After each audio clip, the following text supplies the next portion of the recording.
Mana waduhaye faraja we. Yewe mana wewe. Faraja waduhaye mana.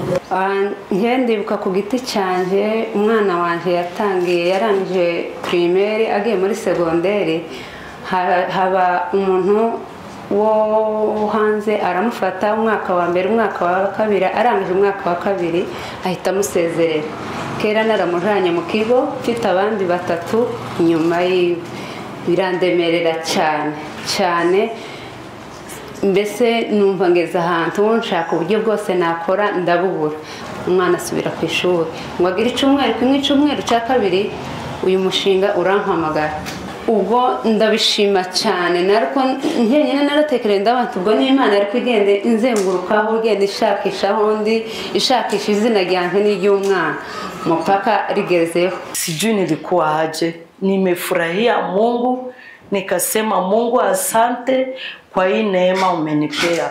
Muzatakaza identite y'ubwoko bwacu nimutababwira iby'iwacu. Kama hamwezi kuendelea kulea watoto wenu na kuwa na hiyo wakati ya kulea ya kuwa na hiyo wakati wa kujua shida wa mtoto hatakuwa na hatajua identity yake, atasahau hata mahali alitoka, si ndio? Na nani anaweza kumsaidia mtoto kuendelea na kujua identity yake? Ni mzazi, ni mama sana. Bwana sifiwe.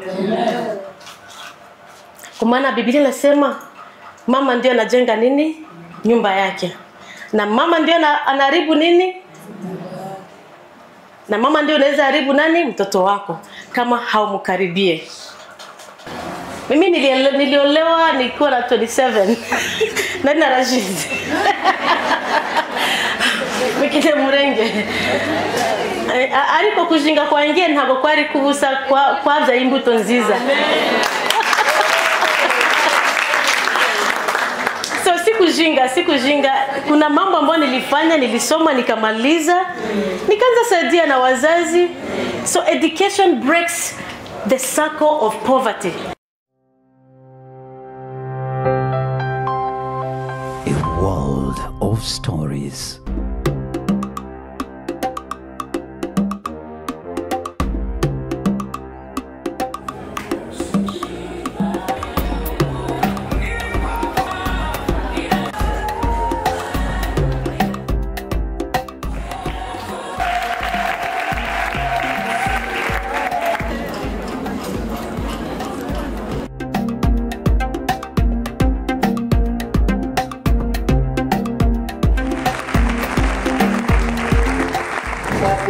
cyangwa bavuye hafi ukabageza hano amahoro uhabwa icyubahiro databera mu ijuru. Our sisters na their team, tafadhali mwapigie makofi sana. Lakini karibuni sana na Mungu awabariki. Maramutse. Simlikata kunifundisha nashika polepole. Mko salama? Habari ya jamii? Mimi naitwa Mariam. Nafanya kazi na shirika inaitwa Refugee. Ya mwisho tunataka kukaribisha sisi wote tusimame.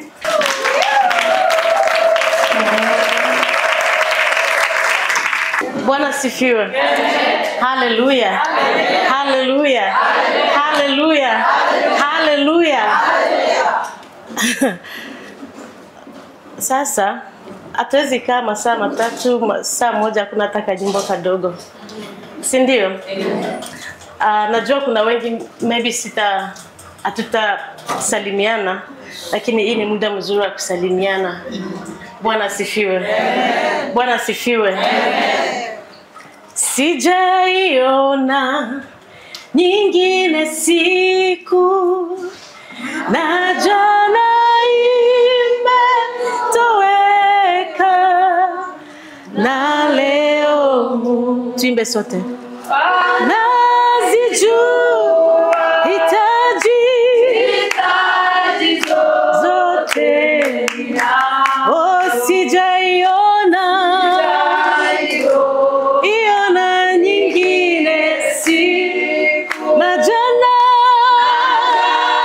imetoweka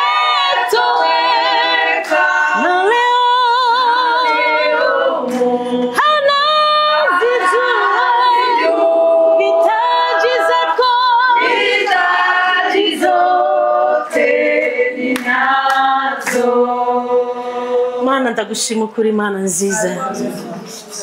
Ndagushima data y'ukuri Mana yumva gusenga kw'abana bawe.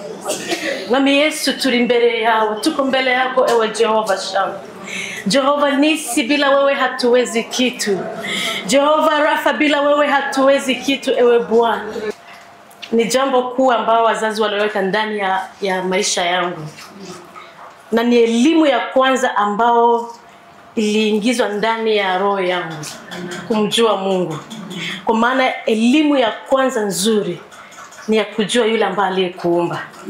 Haleluya. Bila elimu ya kujua Mungu, mengine yote ni bure. Bwana sifiwe. Biblia inatuambia katika Waefeso jinsi watoto waheshimu wazazi, na pia kuna vile Biblia inasema inatufunza sisi wazazi jinsi tunapaswa kulea watoto wetu. Si ndio? Mimi si mchungaji, lakini wachungaji ninyi kati yenu mko wachungaji na mnajua hiyo sana kuniliko. Na kwa nini nataka nizungumzie kuhusu mama Mkristo kulea mtoto wake katika njia ya Ukristo? Isingelikuwa wazazi wangu kunilea katika njia ya Kristo, nisingelikuwa msichana ambao niko leo hivi. Nisingelikuwa mama Mkristo hadi leo. Mnajua imekuwa miaka tumeachana na wazazi, imekuwa miaka 17 sasa tangu tumetoka Nairobi. Sikuenda Amerika na mzazi. Wazazi wangu niliwaacha hapa wote wawili. Lakini elimu ambayo walituweka ndani yetu pamoja na wadogo zangu ndio imeendelea kutulea mahali wazazi wa hawapo. Imeendelea kutufunza mahali wazazi hawapo. Kila jambo ambalo mama amenieleza ama baba ametuambia tukiwa wadogo ndio imeendelea kutulea huko ngambo. Kuna wakati unajua gisi wa mama uko kwa nyuma na unataka mtoto asikize haraka, kwambia funga maji ama funga mataa, iko expensive, ni pesa nyingi. Ile hatukuwa naelewa hilo jambo tukiwa wadogo bado. Lakini nilipofika huko nikasema ukiona hiyo bili inakuja ya moto na ni pesa mingi. Nikakumbuka vile mama na baba walikuwa wanatuambia funga moto, funga maji. Sasa nilimuita baba na mama siku moja nikawaambia, niliona bili ya moto leo, nikakumbuka vile ulikuwa unatuambia. Na sasa mimi naanza kuambia watoto wangu hivyo. Kumbuka kufunga moto kwa chumba chako, kufunga maji. Kwa nini? Iko bei ghali, si ndio? Kila jambo ambalo mzazi unaambia mtoto wako inabaki kwa kichwa. Sana sana wa mama, acha nizungumzie sana sana mama. Mama Mkristo. Na sisi sote hapa nafikiri tuko wa Kristo, si ndio? Mama Mkristo.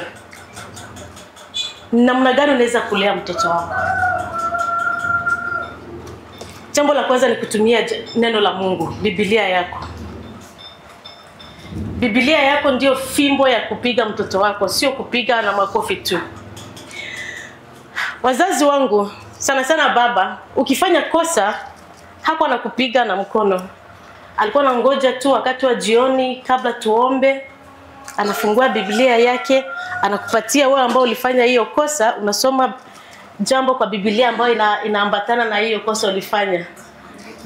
Kisha wewe mwenyewe unasikia haya. Hiyo ilikuwa fimbo ya kwanza. Na ilikuwa inabaki kwa kichwa. Kama nilifanya kosa na hiyo usiku nimesoma Biblia kuhusu hilo jambo ambalo nilifanya, sitaongeza kufanya hiyo kitu. Kwa nini? Najua kama ni makosa. So kufunza mtoto neno la Mungu, hiyo ndio education ama akili ya kwanza ambayo unapatia mtoto wako. Kumfundisha kupenda Mungu Naelewa kwamba wamama wengi ama mafamilia zetu hapa tumekuwa busy na kazi nyingi, na wengine hawaishi karibu na watoto, mara nyingi wanaenda ushago kutafuta maisha. Lakini ningewaomba kitu moja. Hiyo shida pia tuko nayo huko, wazazi wengi hawana wakati na watoto wao. Kwa kazi zote ambazo mnaweza kuwa mnafanya, msikose hiyo wakati wa kuwa na mtoto, kujulia mtoto wenu hali. Naweza kuwaeleza kwamba hata kama sisi tuko ngambo huko, lakini kila siku huwa tunaongea na wazazi wetu wakiwa hapa. Buri munsi, sorry, acha ni-explain kwa lugha yetu. Buri munsi hamusu zurenga ndaravugana na mkechu na papa, changu sena papa. Misios. Kwa nini naendelea kuongea na wao? Kuna ile hekima na akili yenye Mungu aliwapatia. Ninapozungumza nao, konda bavomamo ubwo bwenge, konda bavomamo uko shora kurera abana banje. Niko napokea hekima yao, niko napokea akili yao, na wanaendelea kunifunza jinsi naweza kuendelea kulea watoto wangu. Kwa wale ambao wajua niko na watoto 4. Na wote wanampenda Mungu. Amen. Haleluya. Ile akili ya kwanza ambayo nilipewa kwa nyumba yetu, nimeipatia pia watoto wangu. Mtoto wangu wa kwanza ako na miaka 11, wa pili ako na miaka 10, wa tatu ako na miaka 8, na wa mwisho ako na miaka 4. Kwa siku za wiki, kuanzia siku ya kwanza mpaka siku ya 5, kila mtoto ako na siku yake ya kuongoza kanisa la nyumbani. Natayarisha neno la Mungu, anasoma neno la Mungu, anaimbisha, akanarisho wanuri jambo gimana, anaeleza pia hiyo neno la Mungu ambao anaisoma. Kisha natuliza nani ako na mahitaji tumuombe. Na wanauliza kuna announcement nini kwa Swahili? Na kuna matangazo, kuna mtu ako na tangazo fulani.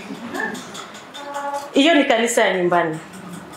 Mtoto anapokomaa akikuwa na hiyo kujua Mungu, hiyo tayari tunamkomarisha mtoto kwa kumtumikia Mungu. Na kwa nini hiyo? Mtoto hawezi kuwa na mafikiri mengine ya mubaya, ya maisha mengine mubaya nje. Hapana.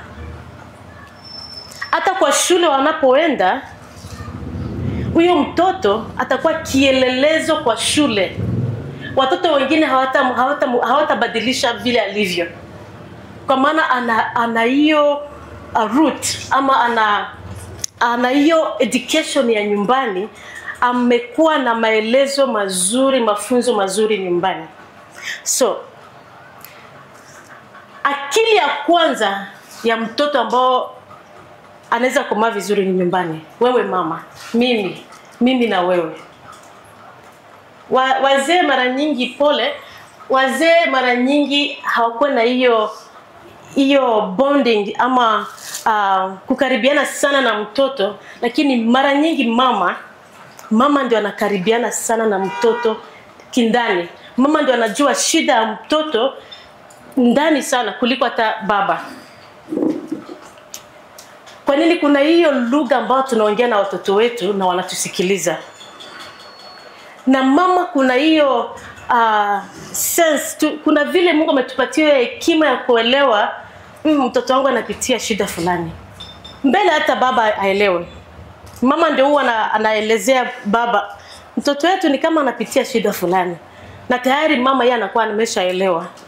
Kwa nini Mungu ametupatia wazazi wa mama elimu ambayo iko ya upekee ya kujua shida za watoto wetu. Na naelewa kama hiyo mnajua vizuri. Eske tunaitumikisha? Hiyo elimu mnaitumikisha kwa watoto wetu? Ama mnawakaripia tu hivyo tu? So jambo la kwanza ni kusaidia watoto kujua Mungu. Na kujua Mungu ni kuwafundisha kujua kwamba Mungu ndiye mkufunzi wetu. Na la pili, kufundisha watoto kuomba. Nafikiri hiyo mnajua sana, lakini ni kukumbushana. Maombi inafungua mambo mengi. Wakati mtoto anajua kuomba na anajua neno la Mungu, mengine mabaya yanakimbia mbali yake. Si ndio? Kwa maana mtoto akishapenda Mungu sana, hakuna vile kijana anaweza kuta tu anampotosha tu hivi. Kwa maana roho wa Mungu roho wa Mungu anamlinda. Si ndio?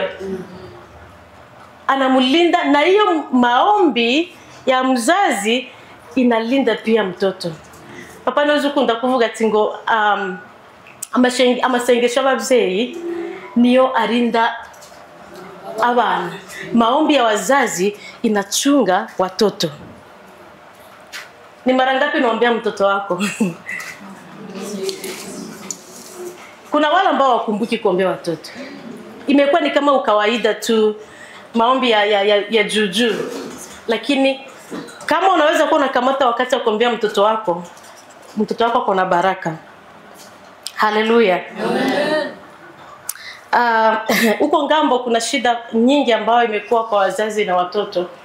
Mtoto anasema hata mamangu hajui nasoma wapi, hajui nasoma nini, hana wakati na mimi, ni kazi ni hapa Nairobi pia ni kama Amerika, kwa maana kuna kila mtu anatafuta maisha.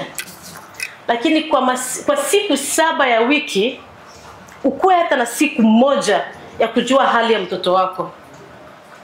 Walezi sio ambao lazima wako wanajua hali ya watoto wenu. Najua kama ninyi hapo mko na walezi, wanawalelea watoto, huko hakuna walezi. Huyo mlezi sio yeye anaweza kukulelea mtoto, hapana. Najua kwamba wamama wengi wameachilia walezi ndio wamechukua responsibility ya watoto wao. Hiyo watoto watapotoka. Kwa nini? Let me explain in our language. Muzatakaza identite y'ubwoko bwacu.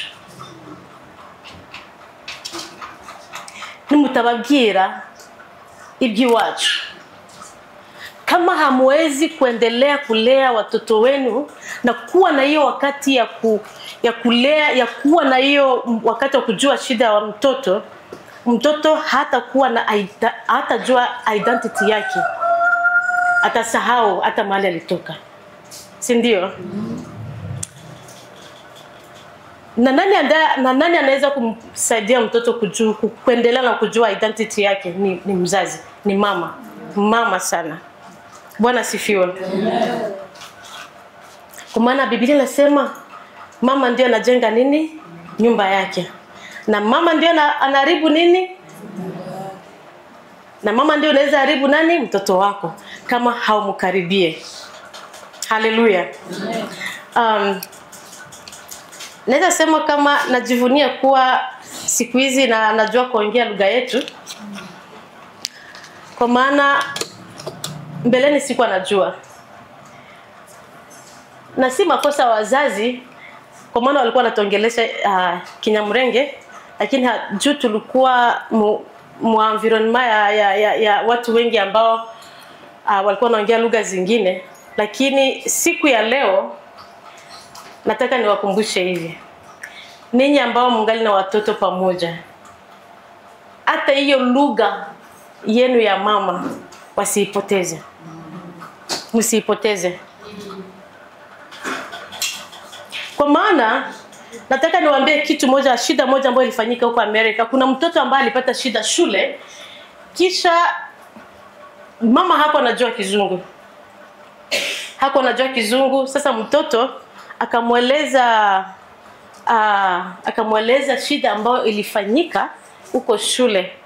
Na walimu walikuwa wanaambia mzazi namna nyingine ambayo haikuwa ya kweli. Sasa mtoto akajieleza kwa lugha yake na akamwambia yale ambayo alifanyika. Hiyo ilisaidia mzazi kujua kweli nini ilifanyika, na akaomba usaidizi kwa mtu mwingine, akaenda kasaidia mtoto shule. Na wakashinda hiyo kesi. Kukuwa na identity, mtoto kujua vile alivyo ni ya muhimu sana. Niko nataka niwasaidie kuwakumbusha sana sana wakimbizi ambao tuko hapa, msipoteze hiyo identity yenu. Napenda vile Wakenya wanasema najivunia kuwa Mkenya. Siwezi sema kama tunajivunia kuwa wakimbizi, lakini najivunia kuwa Mnyamulenge. Hallelujah. Wamefundisha vizuri sana wadada kuhusu watoto kupenda shule na mambo ambao tunahitaji sana wazazi kusaidiana na watoto kujichunga. Wakati walikuwa wanafundisha, nilikuwa naona wengi wenu mnaangaliana, mnaweka vichwa hivi chini. Kweli kwa ibintu barimo baravuga na natani ndiye kuna vitu walikuwa wanaongea ambayo ni vitu zenye kwa kabila yetu huwa hatuongelei uwazi, si ndio? Yes.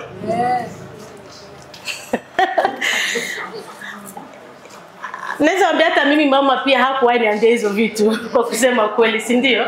Lakini nimepata hiyo elimu wapi? Kwa walimu kama hawa. Na sio vibaya kuongelea mambo hayo. Kwa maana wanapotoka, kwa maana hawana watu kama hawa kuwaeleza. Si ndio? Sivyo mama? Ndagira ngo ntabwo ari bibi kumva amagambo nkari yabigisha abantu. Sivyo? Sio vibaya kuongelea maneno. Nimependa mama huyu. Unaitwa nani mama? Noela. Ya, asante sana dada Noela. Ni kwamba tusaidiane. Nafikiri maybe kwa ajili kuna wazee ndani hapa ndio wengine wanasikia haya. Tuwatoe nje waende.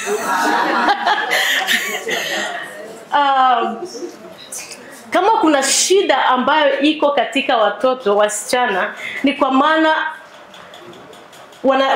hawapate hiyo elimu, hiyo mafunzo directly kwa mama. Lakini Mungu ametusaidia kuwa na walimu ambao watakuwa wanaongelesha wakati wao. Na muwasaidie kabisa, kama vile wameomba uruhusa, wasaidie watoto. Na inawasaidia pia ninyi. Kama hamtakuwa na hiyo nguvu ya kuongea na watoto, then walimu wawaongeleshe. Si ndio? Lakini ninyi pia, hata kama walimu wataongelesha, ninyi pia mujye mugira ako kanya namwe mumenya aho abana bageze n'ibitekerezo byabo. Mkuwe na hiyo wakati ya kujua mtoto wangu amefikia wapi, ili ujue jinsi utaita dada Leocadia ama dada Miriam. Namwambia dada Leocadia, naomba unisaidie, nafikiri mtoto amekuwa kwa hiyo hali ya hivi na hivi hivi na hivi. Kisha Leocadia atajua jinsi ya kuongea na huyo mtoto. Kwa maana kuna mara nyingi watoto hawasikizi wazazi mara moja, lakini anashika kupitia walimu. Sivyo? Wanasema, kuna msemo unasema kama mtoto ni wa community, si ndio? Abana nabo community. Ni kusema kama mtoto Mwafrika anaweza lelewa na mtu yote. Ni kusema hata sisi ambao tulikuja kusaidia watoto kurudi shule ama kuwalipia shule, tunawakamata kama watoto wetu.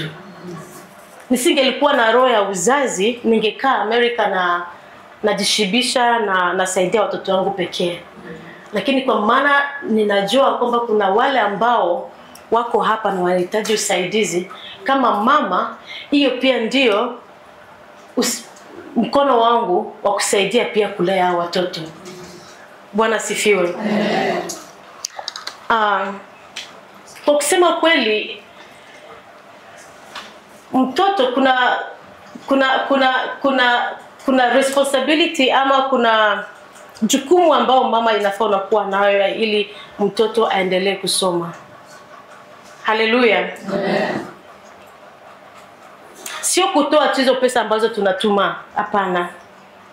Hata kujua maisha yako aje shule. Kuna wale ambao wako boarding school. Eske mnawafuatilia hata? Eske mnawaita ama wanaporudi kwa likizo mnaongea na wao? Kama kuna shida fulani wanaweza kuwa wanapitia na hamjui. Kama jukumu lako kama mama, unamuuliza basi mnakula nini, mnaishi aje huko, una marafiki gani, wa aina gani? Sijui kama mnawauliza, maybe mnawauliza. Na hiyo ndio inasaidia kusaidiana kulea watoto.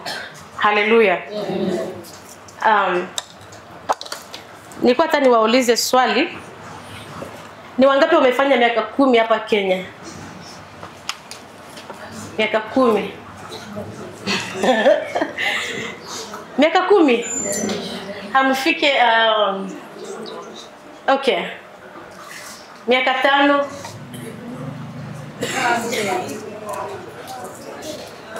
Kumbe ninyi wote ni wapya? Hiyo ni kidogo. Yes.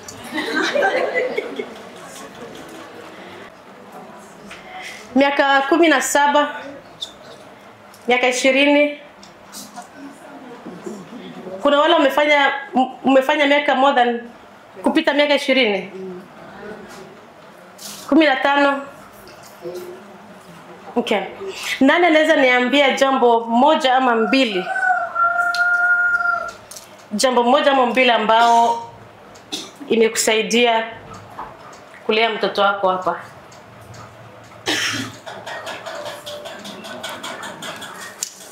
Asanteni sana, asante dada Faraja, asanteni sana wazazi. Kitu ambacho kilinifanya nikaweza kulea watoto wangu hapa Kenya, kwa sababu hapa Kenya niliishi maisha magumu sana. Na kitu ambacho kilinifanya nikaweza kulea watoto niliowapata.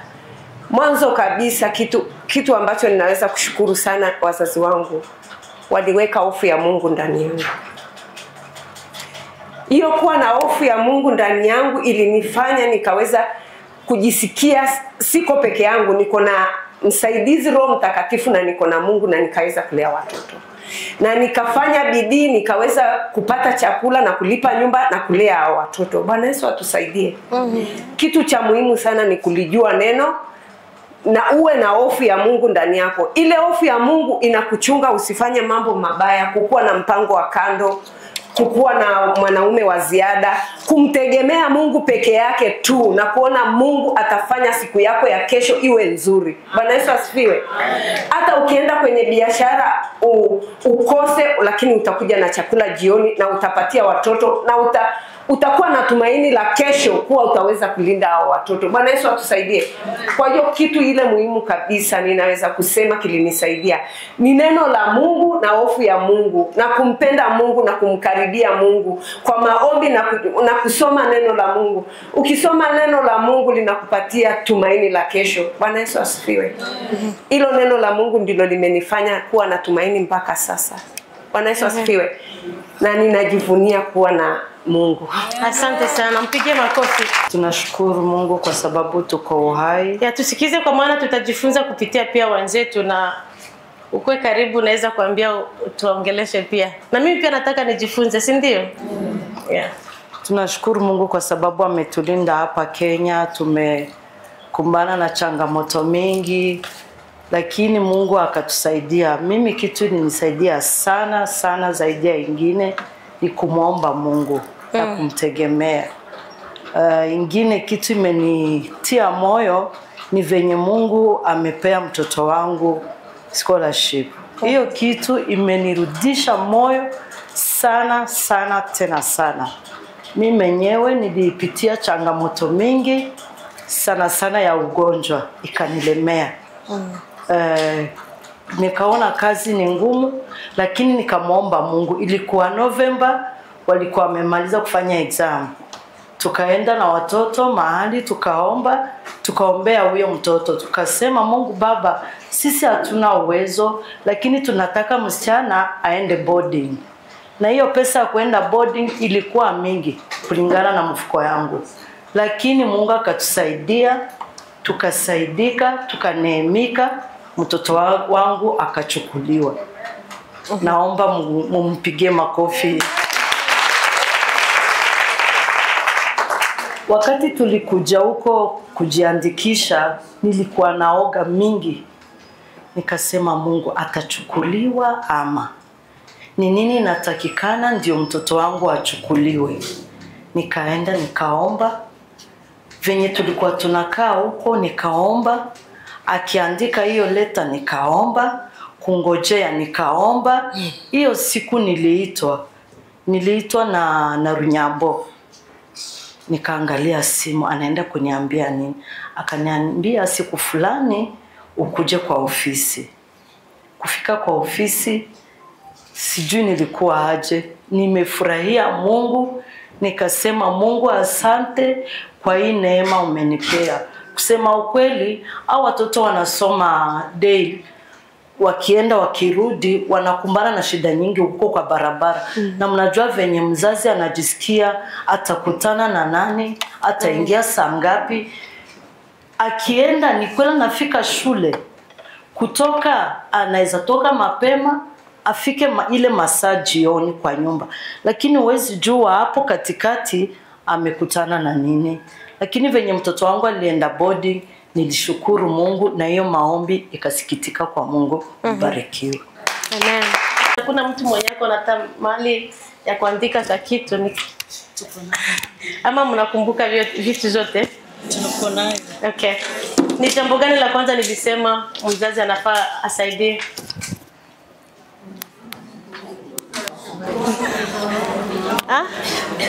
Maombi. Asante, Mungu akubariki. Na la pili kusoma jambo gimana. Na la tatu kuwa karibu na nini wanafunzi wazuri. na la nne nilikuwa nataka niwaambie mtoto msichana inafaa anakuwa mtanisaidia kunani to feel safe.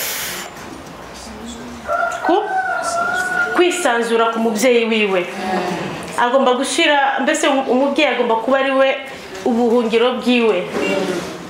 Niko bivuga? Mtoto anafaa kuwa mzazi, mtoto anafaa anajua kwamba mzazi ndio kimbilio lake. Hiyo.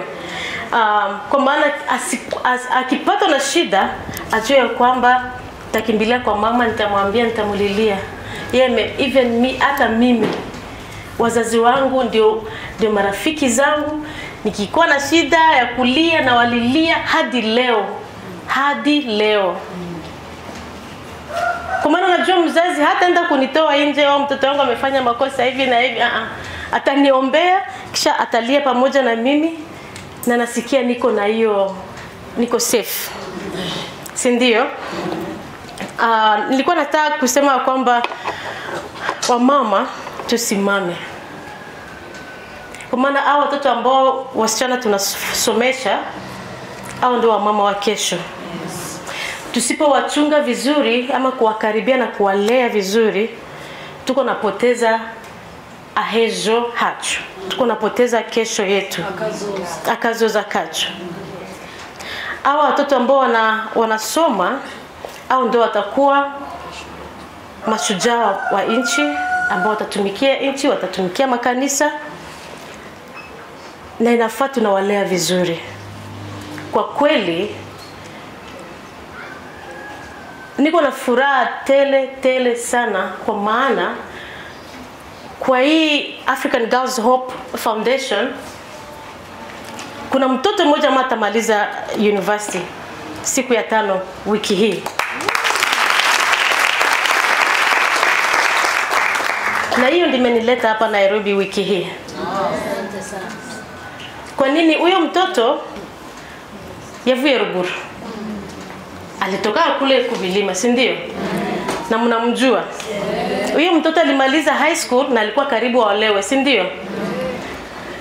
Lakini kwa maana sisi sote ni wazazi, walezi, alipofika hapa alifanya nini? Akaendelea na shule. Mnajua kwamba huyu mtoto alikuwa anatoka wa kwanza hapo Desa University na manota mez. Alikuwa na high grades. mtoto ambaye hakuwa anajua hata Kizungu. Mnafikiria mzazi wa huyo mtoto anahisi aje ndani yake? Si ndio? Na niwaambia kwamba huyo mtoto hata haribisha maisha yake tu bure hivi. Alichonawaza kora. Na hiyo ndio jambo ambalo ningependa watoto wenu pia muwaone kwa hiyo level ya kusema kwamba mtoto wangu nahitaji afike kwa hiyo masomo ya juu ili asaidie pia nini nyumba yetu. Mnajua jambo ambalo inasaidia kubadilisha maisha ya kila siku. Mnaelewa? Ni masomo inasaidia. Business inaweza saidia, lakini kuna mahali ambapo business inaisha, aligemuza muhomba, ibintu bigahinduka bikaba bibi kandi. Business kuna wakati inaweza haribika na maisha narudi chini. Lakini elimu ambayo mtoto ako nayo haiwezi toka kwa kichwa chake. Elimu inabaki ndani na inasaidia mtoto kukomaa hata kufanya mambo mengi sana. Na hiyo elimu ndio inafungulia mtoto hata milango mengine mengi sana. Bwana sifiwe. Tusaidiane kulea hawa watoto vizuri na wapende shule. Ninyi ndio mtawasaidia kuwapendeza shule, kwa maana mko na wao mnawaona kila wakati pamoja na walimu. So ningependa kuwakumbusha tena mambo ambayo tumezungumzia hapa, tuyashike, tuyaweke kwa muri practice niki mubikorwa, ili watoto wajue kwamba wazazi wetu hawahitaji tu mimi niende nikabomboke, hapana, ama niende kuolewa tu, hapana. Please, ile nenda kusema kama mtoto amejinga nyabuna wa mama, huyo hamuelewi kujinga ni nini, si ndio? Kujinga ni neno moja mbaya sana kwa lugha yetu. Mtoto ni mbaya, si ndio? Nukuri nje ndaganga. Kujinga ni kusema mtoto akimaliza high school ananeza kama 20 years old ama 25. Akifikisha 25 hajaolewa, wanaanza muona ni kama kuna shida. Mimi niliolewa nikiwa na 27. Nani na Rashid? Mikite murenge. Ariko kujinga kwa ngiye ntago kwari kubusa kwa bya imbuto nziza. So sikujinga. Kuna mambo ambayo nilifanya, nilisoma, nikamaliza, nikaanza saidia na wazazi. So education breaks the circle of poverty. Education, masomo, kuwa na elimu inasaidia kubadilisha mambo ya economy ya nyumbani. Impamvu dukomeza kugira poverty cyangwa se bukene kwa Kiswahili, jambo ambalo linatuma umaskini unaendelea sana kwa Afrika ni kwa maana unakutana kwa familia moja, ni mtoto mmoja maybe ndio alisoma yeye mwenyewe, kisha anachukua charge ya familia yote ama karemerego, kisha mtoto analemewa. Lakini ukikuwa na watoto watatu ambao wamesoma, mama utaishi vizuri sana, si ndio? So tusaidiane, watoto waendelee na shule vizuri ili maisha yetu ya kila siku pia yabadilike. Kama kuna wale ambao wako na wandugu huko Amerika ambao wamesoma, si wanatumia pesa? Najua kama zinawafurahisha, lakini wale watoto ambao mko na wao hapa, muwasaidie wasome hapa kabla mjaenda huko. Wakifika huko, hiyo ni mambo mengine, wanaweza sahau pia kusoma kule pia tuna shida, watoto hawasomi wengi sana. Na maelezo haya na hii mafunzo pia kule tunaendelea kuwafundisha pia. Kwa maana watoto wanafika huko, wanabadilika, wanaanza kupata pesa za haraka, masomo wanatupilia mbali. Watoto vijana wanakunywa mapombe, madrugs, wanafungwa, maisha yao yanaharibika. Kuna watoto ambao wamefungwa saizi, kuna wale ambao wanaishi kwa prison miaka 20. Mtoto kama huyo ambao amefurahia kwenda Amerika kisha maisha yake yanapotelea mbali kwa prison, hawezi taka mtoto wako aishi. Hata wasichana pia. Lakini watoto wakitoka hapa na elimu na akili, watafika huko wakiwa vizuri, wameshika vizuri. Haleluya. Kuna yule ambao kuna swali? Changi chifu zorunaka ama chifu zo nini kwa Kiswahili? Itaji fulani. Ama kuna swali ambao mnao mnaweza niuliza?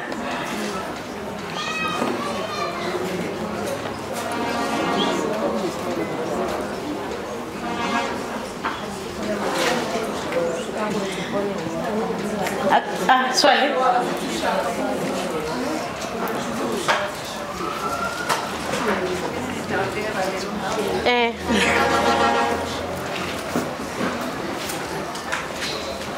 Ababyeyi bacecetse.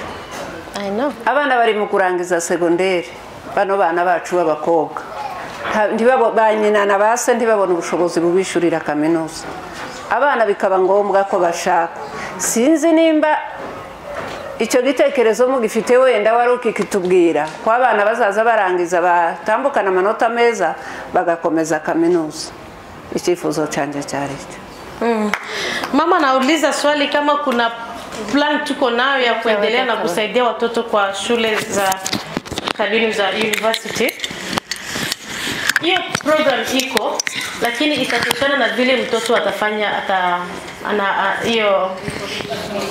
ataperform kwa KCSE.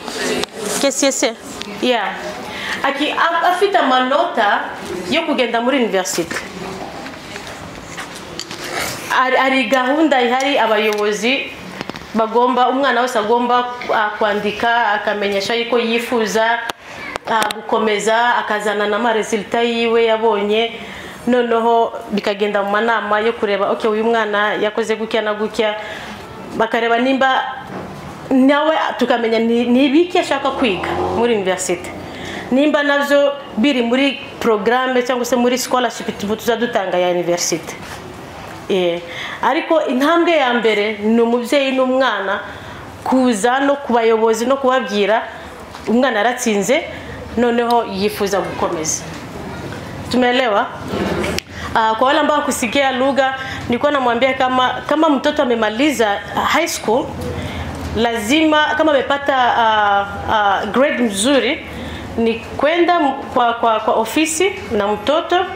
Kwa ofisi watawapatia maelezo jinsi ambayo atafanya application ya university na kuangalia kama ile jambo ile program anaomba kama tuko nayo kwa scholarship yetu, si ndio? Yeah, lakini step ya kwanza ni wewe mtoto na mzazi na mtoto kwenda kwa ofisi na kwenda kuwapatia hiyo hitaji. Kwa maana hatuwezi jua ni nani amepata hiyo grade ya kwenda university. Swali lingine?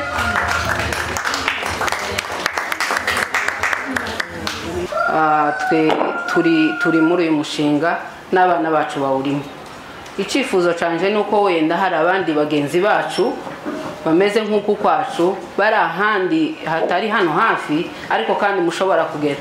Jewe icifuzo nuko mwakomeza kuzamuka mukakomeza kwaguka mukagera no kuri bari abagenzi bacu. Murabizi ko hari abacu bakiri muri kiriya gihugu kandi bari mu bibazo. Nifuza ko nabo mwabageraho wenda mukabafasha nkuko natwe mwadufashije. Murakoze. Urakoze mama. Turi mu bihugu bitano ubu nyine.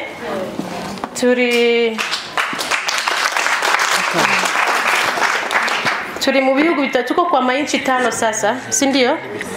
Tuko kwa mainchi 5 na tuko Uganda, tuko Burundi, tuko hapa, tuko Rwanda, tuko na Kongo. Kongo Ruguru ni Bukavu. Yeah.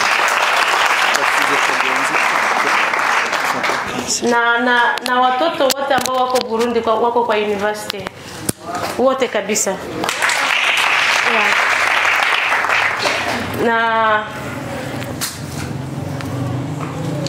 icyo cyifuzo twaracyakiriye, tulikipokea na tuliendelea kufungua milango kwa nchi zingine pia, huko Mbarara, huko Uganda na mahali pengine. So mimi nawaomba tuombe Mungu atufungulie milango ya baraka. Tuko na hiyo moyo ya kufanya kazi, tuko na hiyo moyo ya kuendelea mahali pote. Maombi yenu yafungue milango ya baraka ili Mungu atusaidie tufike mahali pote, na mahali ambapo kuna watoto wengi pia kama huko Zambarara Uganda, tuchukue pia. Unajua kama Kenya umebarikiwa, hapo ndio tuna watoto wengi sana sana, lakini Mungu atasaidia, kwa maana African Girls Hope Foundation, hilo jina peke yake Afrika inamaanisha tutafika manchi zote kwa neema ya Mungu, sio kwa nguvu zetu. Mungu awabariki. Swali lingine? Swali? Yes. Nitasema kwa Kiruga. Mbaje gushima Imana yo mu ijuru yabashe kutugeza hano hantu tugahurana n'umuyobozi wacu. Imana ishimwe. Nashukuru Mungu kwa kuwa ametupatia nafasi ya kuona kiongozi wetu siku ya leo. Ubundi kandi baza gushima yuko abana bacu babonye scholarship nziza, bakaba barize kuri ubu nyine bakaba bagera mu nzego zo kuja kuri university. Nashukuru Mungu kwa sababu ya watoto wao ambao wamesoma wakamaliza mpaka high school, wengine mpaka wakaenda university. Twebwe twageze muri iki gihugu twisanga nko mu bukene bwinshi, dukoresha amaboko yacu, dukoresha ingufu zacu twari dufite, ariko kandi abana kugira ngo baje muri segonderi bidusaba kugira ngo tubone abantu badufasha. Kuri ubwo si bose babibonye, ariko twebwe twabibonye, twabihaye agaciro kandi twarabishimye cyane. Walifika kwa nchi hii wakiwa na umaskini mwingi sana, na uwezo wa kupeleka watoto kwa shule na kuwafundisha ilikuwa ni ngumu sana, na kuna wengi ambao walishindwa hata kupeleka watoto wa shule, lakini kwa wao ambao walipata fursa hii na bahati ya kuweza kupokea usaidizi wanashukuru. Ndibuka ku giti cyanje umwana wanje yatangiye yarangije primaire agiye muri segonderi, haba umuntu wo hanze aramufata umwaka wa mbere umwaka wa kabiri, arangije umwaka wa kabiri ahita musezerera. Kera naramujanye mu kigo mfite abandi batatu nyuma birandemerera cyane, mbese numva ngeze ahantu nshaka uburyo bwose nakora ndabubura, ngerageza imishinga yose ndahebura. Kera umwana yarageze, urumva yarageze mu mwaka hagati. Kubera uyu mushinga twari twawujemo nyuma, basa n'abaduhakaniye nkaho twari twaje nyuma, ariko kubera nyine Imana yagidutiza ubwenge ikatiza n'abana bacu ubwenge, umwana wanje ahita afata bya bipapuro bari badaduhaye kuzuza, kubera bari bampakaniye kera, mbisiga mu rugo sinaba nkibizanye ngo bibasubize. Umwana nagiye mu kazi ngo ntahe, afata bya bipapuro wenyine ku giti cye, ashaka za nomero ziriho, haba hariho inomero hepfo, azihamagaye baramwitaba, baravugana bonyine mu Cyongereza. Urumva umwana arisigura wenyine, avuga amayisha arimo, avuga ukuntu abayeho, baramubwira ngo bazamusubiza. Ubwo rero bwari buca asubira ku ishuri, ngo habe nijoro ndavuga nti dusenge, hanyuma ntureka gusubira ku ishuri, urasubira ku ishuri. Nugera igihe bazakwirukana, icyo gihe Imana izironkera, kandi Imana nitadusubiza ntacyo uzataha. Umwana asubira ku ishuri, ngo agire icyumweru cya kabiri uyu mushinga urampamagara. Ubwo ndabishima cyane, nariko nkenyine naratekereza ndabantu ubwo ni Imana ariko igende inzengurukaho, igenda ishakishaho ndi, ishakisha izina ryanjye n'iry'umwana mupaka rigezeho ritugeraho. Ibyo nabishimye Imana cyane. Ikindi kandi ndashima Imana yuko umwana wanje yize segonderi, ararangiza atambukana amanota meza. Narishimye numva umutima wanje uranezerewe kuko icifuzo ngira njewe ku giti cyane twe kuko mutuzi ubwoko bwacu ntabwo tuza twiga ngo tumara amashuri ni bene umuntu umwe tugenda dutoratora. Ntabwo abakobwa b'abanyamurenge bagiye babona amahirwe yo kwiga. Nukuvuga ngo twebwe twagiye tugera mu myaka 14 15 tugahita dushaka tugahita dutangira no kubyara. Ubonye abana bacu turangana twese no tugeze aho tugira n'ubuhanya tuza gupfusha n'abagabo tukiri batoye. Nibwo buhanya twagiye tugira. Noneho amahirwe meza ntitugende tuyageraho.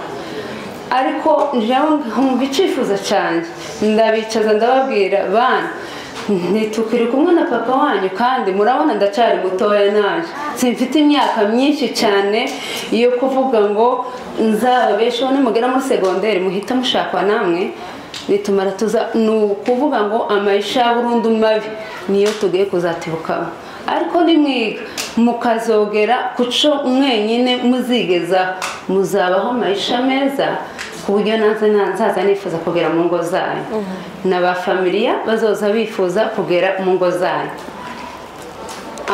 Noneho imbogamizi imwe dufite nje mbabwiye yuko wanje yarangije ishuri kandi atambukana amanota meza.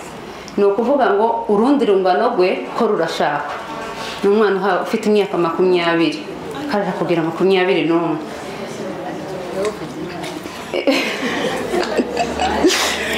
Nukuvuga ngo urungano rwe n'abana bahabashakwa barangije uwa 4 segonderi barangije uwa 3 bataragira segonderi batararangiza segonderi.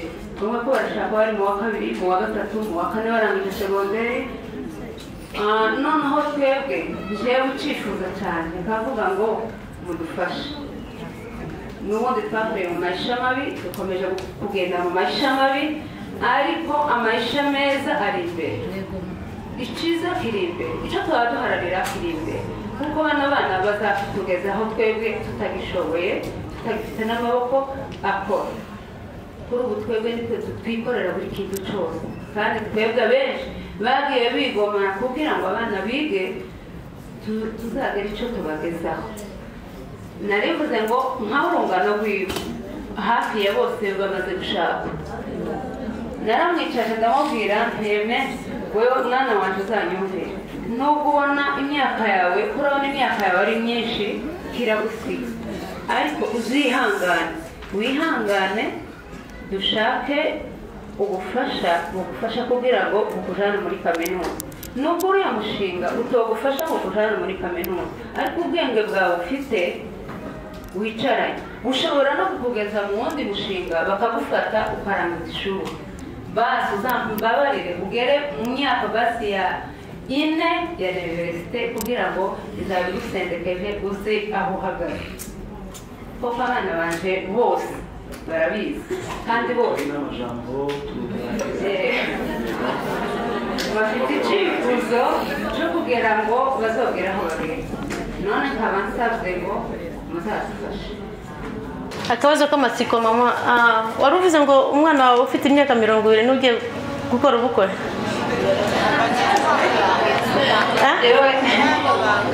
ababo bangana. Okay. Nilisikia vibaya. Nilikuwa nafikiria umesema kama mtoto wako wa miaka 20 ndio anataka afanye harusi. Okay. Nataka niwaeleze jambo moja. Mnajua kama nilikuwa pia mkimbizi hapa. Nafikiri tulikuwa watu wa kwanza kuwa hapa Kenya kama wakimbizi. Maisha mnapitia niliyapitia ndani. Si ndio? Mama yangu hakuenda shule. Hakuigeza yiga. Haku mama wanje yizi. Abendaga shule nakame. Haku yizi. Ariko yangundishije shule. Mama yangu hakwenda shule, hakukanyaga kwa shule hata moja. Lakini alinifanya nikapenda shule. Mama wakati nilikuwa Desta University alikuwa ananingoja kila siku ninapotoka shule. Nilikuwa nakutana mara nyingi amepika chakula alikuwa anajoka si wasipendi ugali. Anapiga chakula kisha tunakula pamoja, anakaa, anangoja nikifanya homework mpaka wakati namaliza ndio pia na yeye analala. Burimus kila siku. Mama mwenye hakusoma. Hakuna siku nilifanya homework siko pamoja na mama kwa nyumba. Acha nioleze wa Kiluga. Yari charanaga nanje burimunsi. Iyo mvuye ku ishuri. Tukicarana ngakora ibintu by'ishuri mpaka igihe ndangije akagenda kuryama, nange ngenda kuryama. Umubyeyi utarigeze wiga. Baba alikuwa aliniambia siku moja na mama wakasema ukimaliza shule ya juu ndio wakati utatuambia mambo ya kuolewa. Nashukuru Mungu kwa wazazi kwa maana hawakutaka hawakunipush kwa maana wengine wanaolewa na mimi niolewe.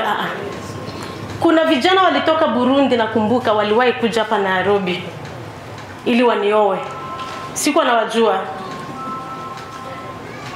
Ama mkecho rangira nguriaga ngo niwe yaje kureo. Kwa lugha mama kaniambia ule kijana alitoka Burundi kwa ajili yako. Sasa nikamuuliza ananijua mimi? Mimi sikumwambia kuja, kwa nini alikuja? Sasa nikamwambia mimi hata nione sitamuongelesha simujui. Ngoya ngo wihine gusa umenye kuvugana nawe ariko ase ni wewe ndiye alikujia. Ningelikuwa na mzazi mwenye mtoto wangu amekuwa na hii miaka, watu wanakuja ili wamuoe, ningeolewaka hiyo wakati. Lakini kwa ajili ya mama na baba, turudilia hapo sana mama ambaye anakuibia hata siri, anakuambia uri agani wewe yaje kureba, umenye kuvugana nawe, umenye kumusubiza. Anaachia hapa kuambia maneno mengi. Kwa maana anajua kwamba jambo la kwanza nini? Umalize shule. Haleluya. Kwa mama muko na neno lako ambao unaweza ambia mtoto wako, hilo neno ambalo utamwambia ndio atashikilia kupita maneno mengine yote. Kama akiona unampendezesha shule atalipenda.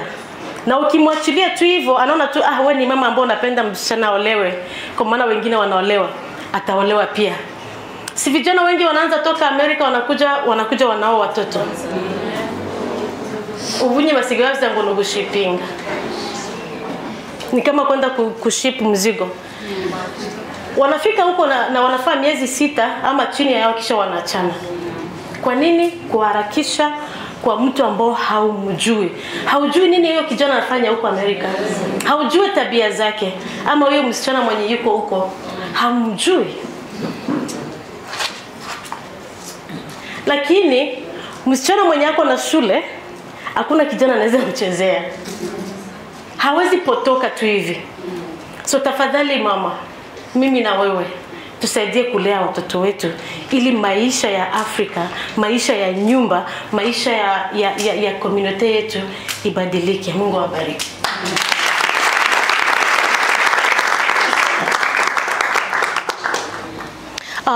Dushobora guhaguruka dusengera abana bacu mu masengesho uza gusenga, usengere izina ry'umwana wawe cyangwa iz'abana bawe bose ufite. Gira Imana, yereka Imana abana bawe, ubavuge bose mu mazina yabo, ubereke Imana kugira ngo Imana izabarinde. Ni wowe uzi abana bawe bose nuko bameze bose. Usibaki kimya, ombea watoto wako. Kama na watoto 5, 2 ama 1, muombe kwa jina lake. Asante Yesu. Bwana, twaje mbele zako.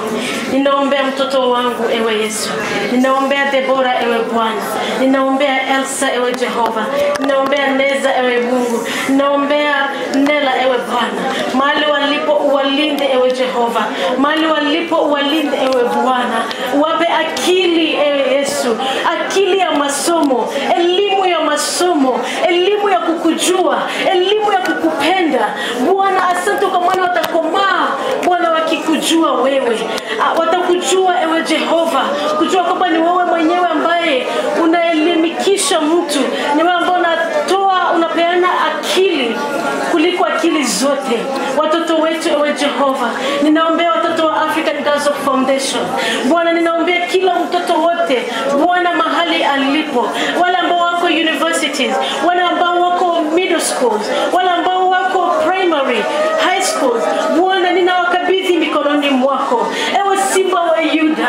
Bwana, ninaomba kwamba waelimikishe we Yesu, uwape akili nyingi ya masomo, uwape upendo kupenda masomo yao ewe Jehova. Izi ni imbaraga zawe, ukunu kugira neza kwawe. Iyi ni imirimo yawe Mana we. Hayi Mana we, Mana. Turi hano kubera wewe Yesu we. Hayi Mana we, Mana we. Tukubwira iki, tuvuge iki, tuvuge amashimwe ameze hayi Mana we, Mana. Mana we, turagushimiye Yesu. Twashitse hano kubera imbaraga zawe n'imbabazi zawe. Hayi Mana we, ibyifuzo twabivuze, amahugurwa bayatubwiye, ariko hari icyo dushaka kukubwira Mana. Mana waduhaye faraja we, Mana wagize neza Yesu we. Hayi Mana we, umuhimigisha y'Imana, imigisha y'Imana ihorane nawe, imuhibi munezeza mu nzira zose azanyuramwo. Yewe we Mana we, faraja waduhaye Mana. Hayi Mana we, Mana yanje, mwami wanje Yesu, waduhaye faraja k'impano Mana we, waduhaye faraja k'ibyishimo by'imitima yacu Mana we. Ababyeyi bari hano bose baranezerewe nubwo twese tutabasha kubivuga uko bikwiriye nuko bingana we. Ayi Yesu we, ayi Yesu waduhaye faraja we, faraja we Mana we. Imana iguha imigisha y'iburyo n'ibumoso. Yaravuze ngo abagendana na Yesu gutabara abandi, abo ngo nibo bazogabana imigisha y'Imana, kandi aravuga ngo kubana kwabo kwiza ngo bazabahugurana. Mana we, faraja amaze kuduhugura, baratubwiye uko tuzoza tugira, natwe tubishire mu bikorwa, tubikure mu magambo. Mana we, utwemerere kubikora Yesu. Mana we, Mana we, Mana we, umutima wanje warishimye n'ukuri, umutima wanje waguwe neza, umutima wawe, ariko si wanje wonyine, aba babyeyi bose barahama. Mana we, wagize neza Mana, wakoze neza ibidutangaza. Umuririmbyi yaravuze ngo abantu bo muri isi batari babona. Twaratangaye kuba faraja yaratubereye faraja. Mana we, uri igitangaza Mana. Nuko Mana, uko wagize nuko Mana we, uzugumurindira mu mbaraga zawe iminsi yose nabo bakorana n'abariya bose bakorana nawe. Ayi ntitubazi we, ariko we urabazi Mana. Ariko uwo tuzi ni faraja tatubonera imbere yacu, azatugirira neza yo gahora ku ngoma. Ayi Mana we, ushimwe Mana, uhabwa icubahiro. Turaguhimbaje Mana, twaje hano none Mana, turagushimiye kuko izari imbaraga zawe, ubuntu ubushobozi bwawe, ubuntu ubuhanga bwaturutse iwawe, kugira nawe ngo agire ubwo bwenge. Siwe Mana we, ni wewe wabimufashijemo, ni wewe wabimukoreye, nawe tuguhaye icubahiro kuko wabikoze kandi ukabimukorera kugira ngo natwe abidukorere twese bitugereho. Nuko turaguhimbaje Mana, kandi turagushimiye kubyumvishije ineza yawe imenywe n'abantu bose. Sinarihabwe icubahiro mu izina rya Yesu, amen. Nilisahau kushukuru wa mama, kuna jambo ambalo lilinigusa sana, na kusema kwamba kwa shida zote ambao walipitia ndani kama wakimbizi, lakini waliendelea kushikilia familia zao vizuri.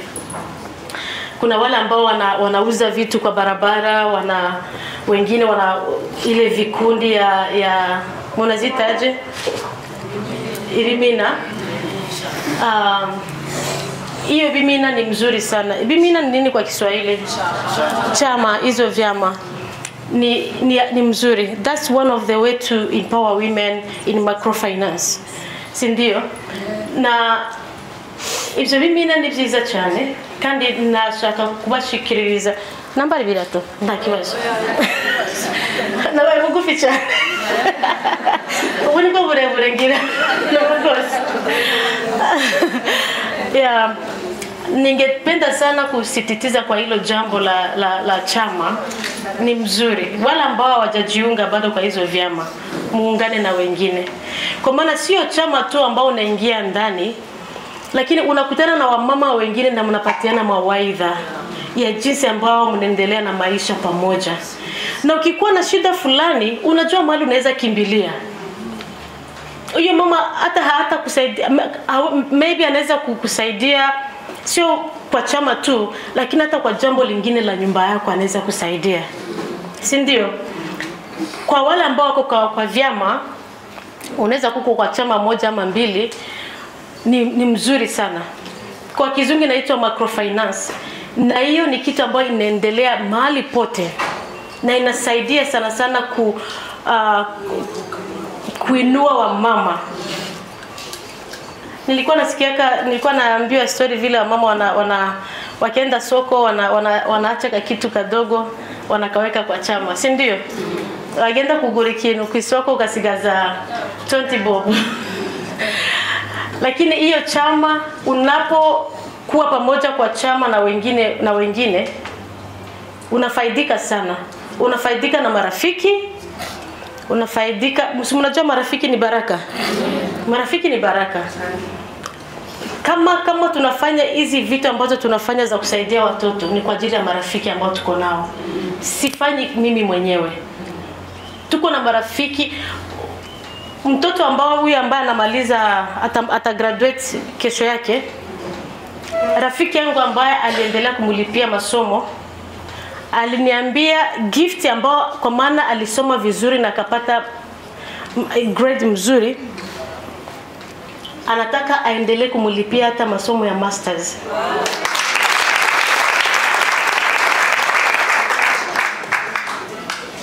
Fikiria pia kuwa na rafiki mzuri ambao unaweza ambia ningehitaji huyo mtoto aendelee, anakusikia na anakufanyia jambo hilo.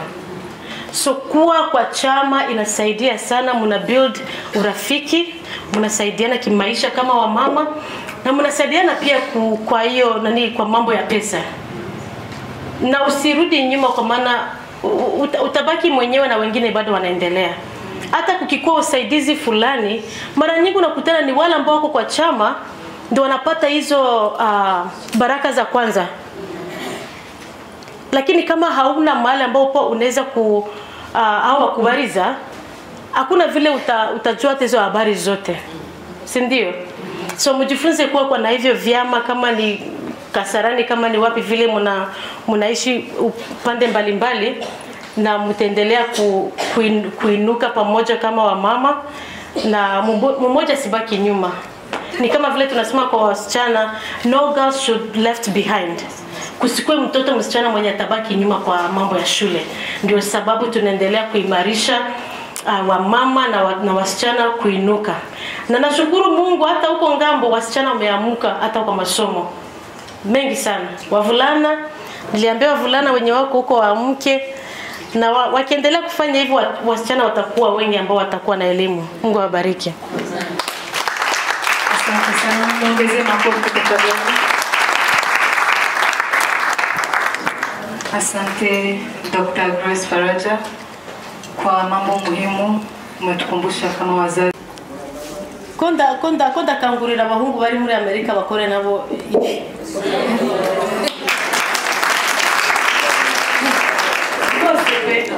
Ni benshi sivyo?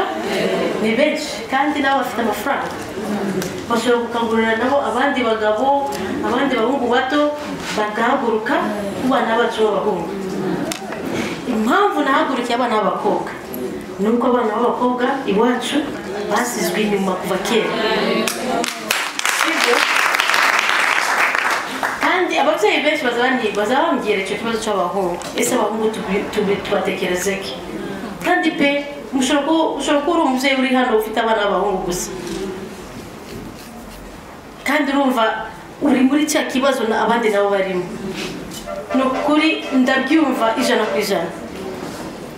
Icyo nakora ngewe ni uko mbonye namenye aho ubufashwa bw'abana b'abahungu bushobora kuboneka, nababwira. Ariko icyo kintu ndakivuga buri gihe abantu bariri bahaguruke, kuko turashaka impande zose zifashwe. Ntabwo tuzakomeza kwigisha gusa abana b'abakobwa, nibiga cyane abahungu bazababenga nabo, bazabanga bakabatinya, sivyo? Ariko ni kibazo turimo turavuga kenshi mu bo tuvugana nabo, barebe nabo ko abana b'abahungu bazakomeza. Bamwe bameze gutya, abandi bameze gutya, simwe mwabitubwiye. Noneho dusanga hani wacu usanga dufite umwana umwe mu mushinga kandi afite abandi bavandimwe, sibyo? Ababyeyi batari mu bikundi bagira ibibazo birenze mu gufasha babana bandi twebwe tudafasha. Biba ngombwa ko tubasaba rero ko dukoranaho n'ibikundi bindi kugira ngo bifashe babana bandi bagize gute basigara. Dusanga rero tutari bukoreshe 2 3 dufite hahandi mutuye, wenda we ufite umugabo ku mpamvu runaka zatumye yinjiramo hano, ahubwo biba ngombwa ko dusaba ko twese nk'ababyeyi twongera tugakora ikindi gikundi. Kandi kubabikoze nta mbogamizi irimo, kubabikoze byose birimo kubafasha kwiteza imbere, siko bimeze. Ikibazo cya kabiri wabajije ngo ese hari icyo mudutekerezaho, icy'abahungu cyavuyeho, sibyo? Turabitekereza. Niyo mpamvu mwabonye twakoranye n'aba bavandimwe ba refushi, turimo gutekereza uburyo twokorana namwe mu buryo bwo kwandikisha biriya bimina bikajya mu mategeko, mukemererwa gufungura amakonte, mukemererwa gukora noneho nk'abemewe mu gihugu, bivuye muri bya bintu byo kuvuga ngo turabafamiliye, turabavandimwe nkuko bisanzwe. Icya kabiri, ku bufatanye nabo n'abandi, natwe ubwacu dutegura amahugurwa buri gihe kugira ngo turebe ko abantu bashobora kugira ubumenyi burushijeho kugira ngo ibikundi byacu birusheho kuba byiza, siko bimeze. Icyanyuma, ubundi buryo tubatekereza ni uburyo bwo kufatanya kubisengera kugira ngo turusheho kuzabona ubushobozi buhagije, ibikundi byacu bizarushaho kuba byiza kandi bifashe na wa mwana utari mu mushinga. By'umwihariko ibi bikundi bifasha na wa muhungu wasobanuraga. Murabyumva neza? Wa muhungu mama washobora kujya mu gikundi n'undi akajya mu kindi, tugahuza izo mbaraga, kwa kundi twahuje imbaraga tukabonamo amafaranga yo kwishyurira abana. Ibyo bintu bisobanutse. Reka dukomeze gusengera abagabo nabo bari hanze, nabo bazatekereze nk'uko dogiteri yatekereje, siko yabitubwira, maze Imana ikomeze kuduha umugisha. Hari icyo nsize? Birahagije Nyamita, sibyo? Asante. Murakoze cyane, mukomera amashyi nawe.